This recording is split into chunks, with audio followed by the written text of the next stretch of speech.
The past couple of years have probably been the worst, at least in terms of buying computer parts.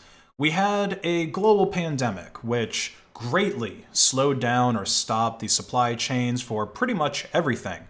And that didn't just affect computer parts, it affected the price and availability of pretty much all consumer products.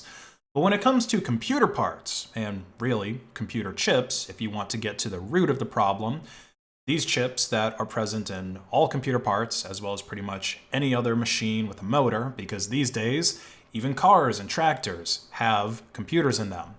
These chips have become increasingly scarce, because what do you know? Most of the manufacturing of these chips is done in and around China, which is where the pandemic started in the first place. So for the past couple of years, building a new computer or upgrading an existing one was pretty much impossible unless you were willing to pay 50% or more over MSRP for the parts, the scalper's tax, as it's become known. And this is especially true if the part that you needed was a graphics card, because even today, it is really difficult to get any NVIDIA or AMD card that isn't more than 2 generations old at or below MSRP. Now think about that. Used graphics cards that are coming up on being 4 years old at this point are still selling for higher than their new retail value. Now, a big reason why this is happening to graphics cards in particular is because of crypto mining, specifically mining Ethereum. So in case you didn't know, Ethereum has one of the highest market caps of any cryptocurrency. It's also one of the most profitable cryptos to mine, since you can do so with a graphics card. You don't need an ASIC to get meaningful hash rates like you do with Bitcoin. And obviously, graphics cards have a much better resale value than Bitcoin ASICs do. I mean, these ASICs are basically just good for scrap metal once they become obsolete. But as I've stated, and as you can see for yourself by just looking at eBay, these used graphics cards sell for more than the new in-box ones did.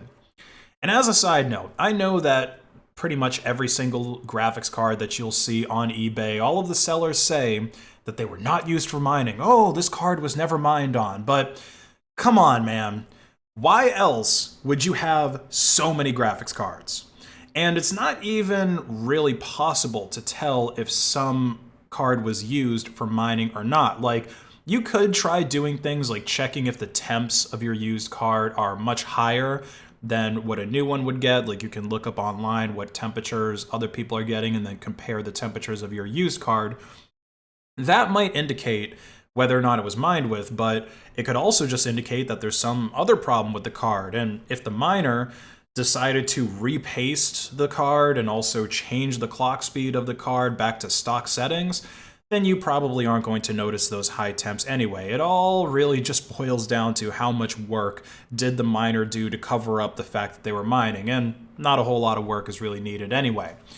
So GPU prices are messed up, and the rest of these computer parts followed. CPUs are overpriced, game consoles and even Raspberry Pis are overpriced. Hell, even flash storage was overpriced for a while. And this was largely due to a lot of hype around Chia, which was supposed to be a new cryptocurrency that solved the electricity usage and the impact to the environment and the e-waste problems of cryptos like Bitcoin by using a lot less power to produce a decent hash rate and to have the mining done with flash storage instead of ASICs or GPUs. Well, technically they don't call it mining. I think that they call it farming, but it's kind of the same idea. You use a flash storage, some kind of SSD or NVMe drive in order to mine these Chia coins. But luckily for flash storage consumers, Chia did not live up to the hype because it very quickly destroys most consumer-grade SSDs and NVMe drives that are used to mine with it. And the Chia network didn't end up being very decentralized because the people who operate data centers and cloud infrastructure, they very quickly accumulated most of the hash rate with their petabytes of fast storage, which means that they are basically the ones that control the network, and that's not what you want for a cryptocurrency. You want it to be as decentralized as possible. Now, you would think that since we're 2 months into 2022, that things would start getting better, right? Well, not really. I've got 3 stories to share with you today showing how the prices and availability of various computer parts are probably going to get worse before it gets better.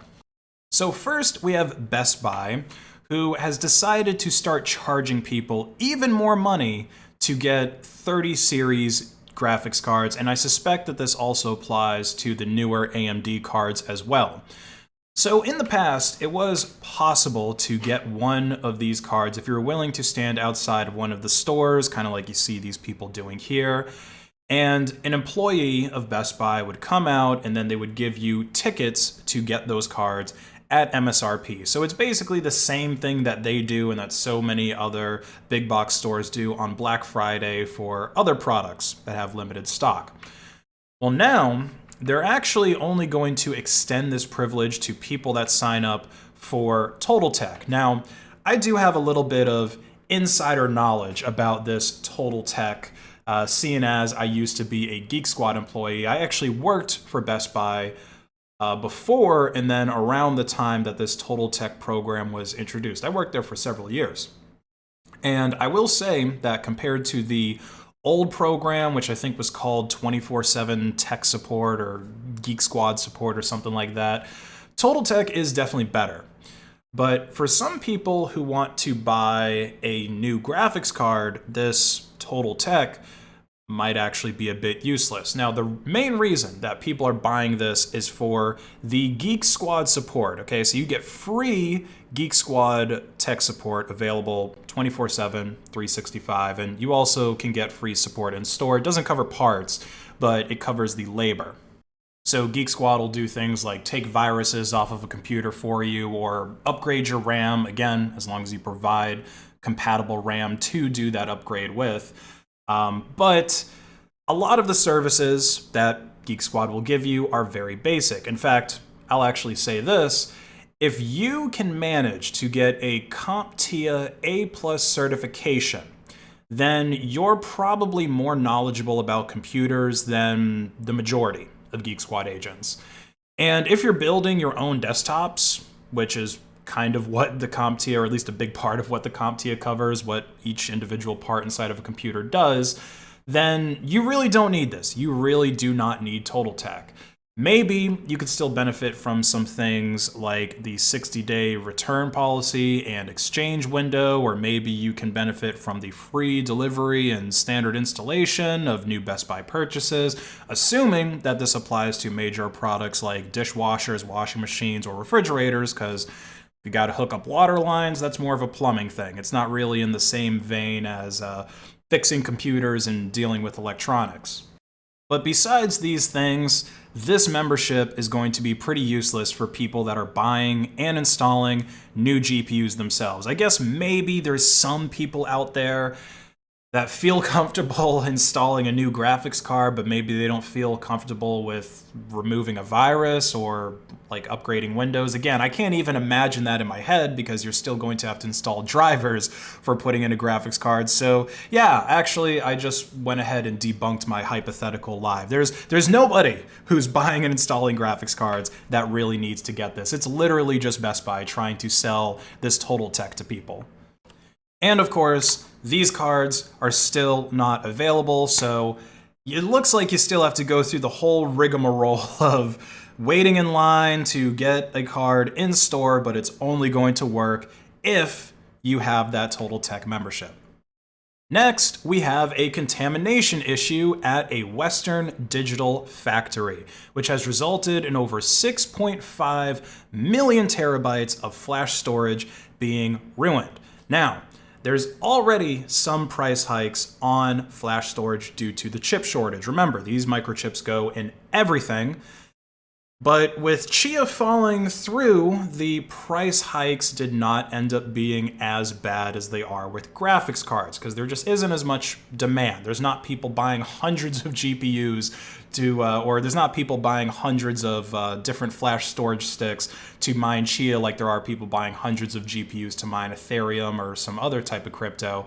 But this is definitely going to affect the prices of flash storage over the next few months and possibly for the rest of the year, especially since Western Digital is making one of the best performing and best value SSDs or NVMe SSDs today. So I highly expect scalpers to take advantage of this situation. And then finally, we have Intel adding a pay-as-you-go feature to their Xeon CPUs. And this feature also works in Linux, since that's what most people running Xeons would be installing software-wise. Well, Intel, they thought to themselves, gee, how can we make more money on our already overpriced enterprise-grade scalable CPUs? Oh, I know! Let's take a page out of Tesla's book. That Elon Musk guy, he's got a whole lot of money. And really the page out of Tesla's book is a page out of EA's book, which is let's charge them to unlock more of what they've already paid for. Let's put software locks on some of the features of these physical CPUs, and then people have to pay to remove those software locks, just like you have to do with Tesla cars. So if you already paid out the ass for a Xeon chip and a multi-socket board for it, because you need to have special motherboards in order to actually use these, you're also going to have to pay additional money to unlock some of these features, like large DDR memory support up to 4.5 terabytes, medium DDR memory support, or networking/network function virtualization. So hopefully these are features that you don't actually need. Apparently the whole reason that Intel decided to do this, besides making money, that obvious reason, is they noticed that a lot of people weren't actually using some of these features on their CPUs. But I can still see a lot of people that are running Xeons needing something like, especially this medium or possibly even the large DDR memory support. For example, the Threadripper that I just bought, it supports up to 512 gigabytes of RAM, and that's a single socket CPU. So I can imagine, doesn't really take a big imagination for this, that if someone's running a multi-socket system, then there's a good chance that they would actually need several terabytes of RAM. Well, after you've spent basically a down payment on a house for building a rig like this, you're going to have to fork over more money to Intel to unlock those features. And I bet that this is going to work just like Tesla's, where once you sell this rig, those features are going to get locked again so that Intel can scam another customer. Hopefully, AMD doesn't start doing crap like this, because I'm pretty much all in with AMD at this point. My 3970X is like 8 times more powerful than my 4790K, and I am loving every minute of it. But that's it for this video, guys. If you need some flash storage, you should probably go and buy it now, since, like I said, the prices of this are going to go up. It's all about supply and demand. Like and comment to hack the algorithm. Have a great rest of your day.